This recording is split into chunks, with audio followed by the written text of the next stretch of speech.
Right, today I'm going to show you an exercise in a scale that's really good for the picking.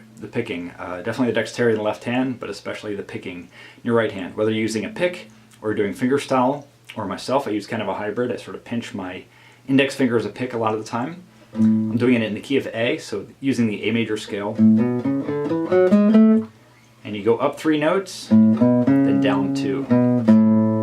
Then go up 3, and down 2. 3, down 2, up 3, down 2. So on. Like that. So the whole thing is like this.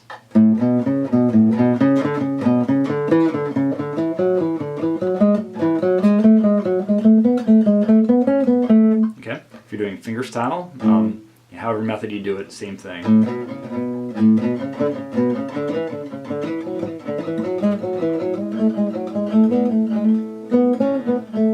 However you want to do it.